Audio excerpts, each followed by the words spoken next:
भगवान बुद्धले 10वटा पारमिता भन्नुभएको छ। 10वटा पारमिता पुरा गर्नुभएको पनि छ।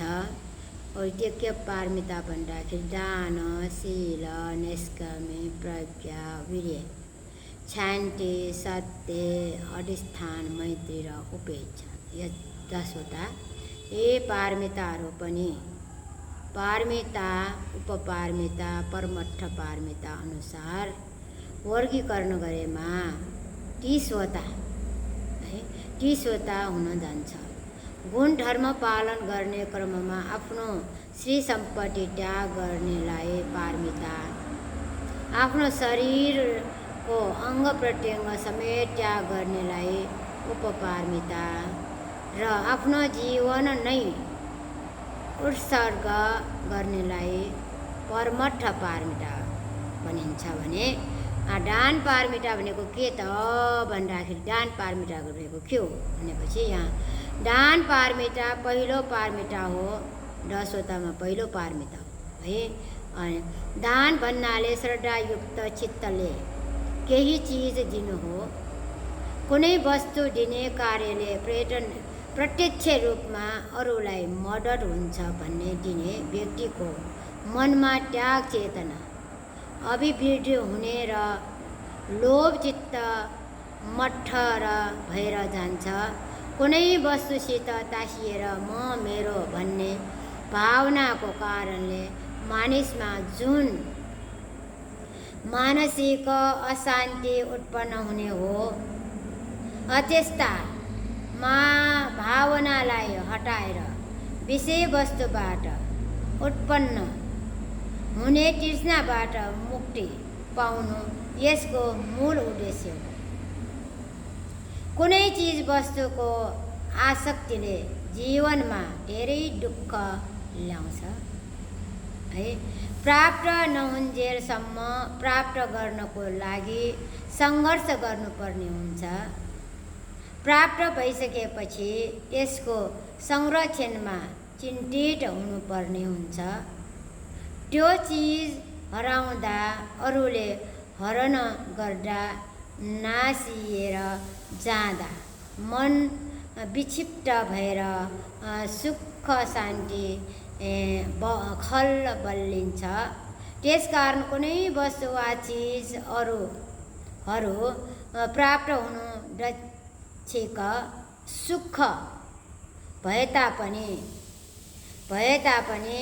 यसबाट कालान्तरसम्म दुःख संवर्धनको कारण हुन सक्छ।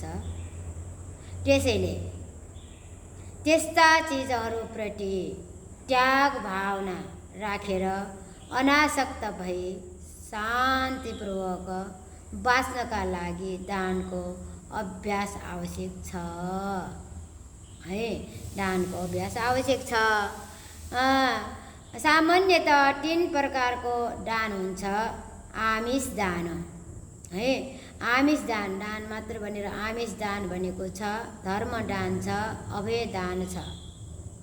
कुनै वस्तु वा चिजबिजको दानलाई आमिष दान भनिन्छ। धर्म वा ज्ञान गुणका कुराहरू सुनाउने, लेख्ने वा प्रकाश गर्नेलाई धर्मदान भनिन्छ। भने अरूको निम्ति डर त्रास र भयको कारण नबन्नु, अरूलाई तर्साउने कार्यबाट टाढा रहनु, अरूको जीवन खलबल्ल पार्ने कार्य नगर्नु, भयभीत भएकालाई भयबाट पार गराउने, भय हरण गरिदिने वा सान्त्वना दिने कार्यलाई अभय दान भनिन्छ है। दान मात्र होइन, अभय दान पनि गर्नुपर्छ अरे। त्यस्तै अब 2टा भनौँला है। त्यस्तै शील पारम। शील भनेको के त होइन। शील भनेको के हो भन्दाखेरि काय कर्म र वचीलाई संयम गर्नु नै के हो शील। काय भनेको शरीर, वची भनेको बोल्ने है, त्यसै शील। अनि अरूको कुभलो चिताई सदाचार युक्त जीवन जिउनु शील हो। काय वाक चित्तलाई शुद्ध गर्ने नै शील पारमिता हो रे। क्लेशबाट हुने दाह पीडालाई शान्त शीतल पार्ने शील कुशल कर्मको मूल हो हैन।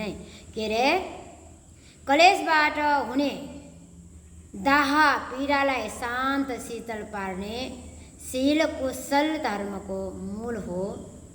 चित्तलाई एकाग्रतामा ल्याउने समाधि र यथार्थ सत्यको ज्ञान प्रज्ञा साक्षात्कार गर्ने शील आधार हुन्छ। यसरी शील निर्वाण प्राप्तिको आधार हो। मानिसको शरीरमा शिर जस्तै शील भएकोले शील पालनलाई बुद्ध देशनामा बढी महत्त्व दिएको छ। धम्मपदमा शीलको महत्त्व यसरी प्रकट गर्नुभएको छ भने दुशील दुराचारी भएर 100 वर्ष जिउनु भन्दा शीलवान भएर 1 दिन जिउनु उत्तम छ। शीललाई 2 प्रकारका विभाजन गरेको छ, चारित्रशील, वारित्रशील।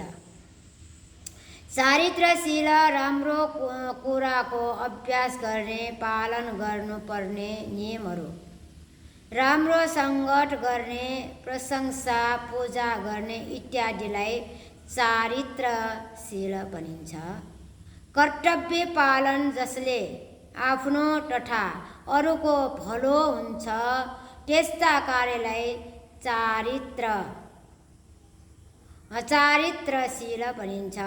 वारित्रशील छोड्नुपर्ने, विरत वा अलग हुनुपर्ने, अकुशल कर्मबाट टाढा रहनु, पञ्चशील, अष्टशील, दशशील, पाटिमोक्ष पालन यस अन्तर्गत पर्दछ। ल शील पारमिता यति हो। त्यसैले हामीले शील पनि पालन गरौँ, दान पुण्य पनि गर्न सिकौँ। यस उपदेश सुनेर सबैलाई भगवान बुद्धको आशीर्वाद, यो उपदेशको शक्तिको प्रभावले सबैलाई सुखी निरोगी सुस्वास्थ्य दीर्घायु होस् भनेर यो सानो छोटो दानशीलबारे 10 पारमिता भोलि पनि भन्छु। आज यति 2 शब्द भनेर भवतु सब मङ्गलम् यही समाप्त गरेको।